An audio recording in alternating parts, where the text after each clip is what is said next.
പ്രധാനമന്ത്രിയായ ശേഷം നരേന്ദ്രമോദി പൊതുവെ സ്വതന്ത്ര മാധ്യമങ്ങളുടെ ചോദ്യങ്ങളോട് പ്രതികരിക്കാറില്ല. അതേസമയം ഈ ഗോദി മീഡിയ എന്ന് വിളിക്കപ്പെടുന്ന അദ്ദേഹത്തോടൊപ്പം ചേർന്ന് നിൽക്കുന്ന മാധ്യമങ്ങളുടെ പരിപാടികളിലൊക്കെ പങ്കെടുക്കാറുണ്ട്. അങ്ങനെയുള്ള ആളുകളുടെ ചോദ്യങ്ങൾക്ക് മറുപടി നൽകാറുമുണ്ട്. അങ്ങനെ ഒരു പരിപാടിയിൽ ഈ അന്താരാഷ്ട്ര സമ്മർദ്ദത്തെക്കുറിച്ച് പ്രധാനമന്ത്രി നരേന്ദ്രമോദിയോട് ഒരു ചോദ്യം ഉയരുമ്പോൾ അദ്ദേഹം അതിനോട് പ്രതികരിക്കുന്നത് വളരെ കൗതുകകരമാണ്. കാരണം അദ്ദേഹം ഈ അവതാരകൻ ചോദിക്കുന്നത് ഈ അന്താരാഷ്ട്ര സമ്മർദ്ദങ്ങളൊക്കെ ഉണ്ടാവില്ലേ, അത്തരം സാഹചര്യത്തിൽ എന്താണ് നിങ്ങൾ ചെയ്യുക എന്ന് ചോദിക്കുമ്പോൾ പറയുന്നത് അതിനോട് പരമപുച്ഛത്തോടെയാണ് തള്ളിക്കളയുന്നത്.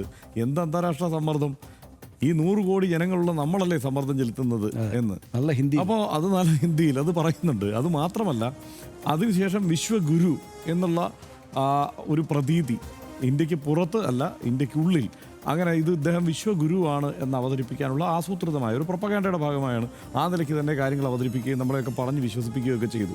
നമ്മളങ്ങനെയൊക്കെ അങ്ങ് വിശ്വസിച്ചു എന്ന് കൂട്ടിക്കോളൂ. പക്ഷേ സംഭവിക്കുന്നത് എന്താണ് സനീഷേ? ഇന്ത്യയിൽ നിന്ന് എത്ര നേതാക്കൾ അമേരിക്കയുടെ മണ്ണിൽ പോയി രൂക്ഷമായി അമേരിക്കയെ വിമർശിച്ചിട്ടുണ്ട് ഓരോ നടപടിക്രമങ്ങളിലും. അത് VK കൃഷ്ണമേനോൻ മുതൽ ജവഹർലാൽ നെഹ്റു മുതൽ ഇന്ദിരാഗാന്ധി മുതൽ ഏറ്റവും ഒടുവിൽ ശശി തരൂർ വരെ നോക്കിക്കഴിഞ്ഞാൽ അമേരിക്കയിൽ പോയിട്ട് അമേരിക്കയെ വിമർശിച്ചിട്ട് പോന്നിട്ടുണ്ട്. ഇതാണ് വസ്തുത. പല ഘട്ടങ്ങളിലായി പല കാരണങ്ങൾ കൊണ്ട്. അതിലും ഇന്ദിരാഗാന്ധി അവിടെ അമേരിക്കയിൽ തന്നെ ഈ ഒരു രാജ്യത്തിൻ്റെ കാര്യത്തിൽ കയറി ഇടപെടുന്നതിനെ വിമർശിച്ചിട്ടുണ്ട്. അതായത് ഒരു രാജ്യം എന്ത് ചെയ്യണം എന്ന് ഡിക്റ്റേറ്റ് ചെയ്യുന്നത് ശരിയല്ല എന്ന് തന്നെ അമേരിക്കയിൽ പോയിട്ട് ഇന്ദിരാഗാന്ധി പറഞ്ഞിട്ടുണ്ട്.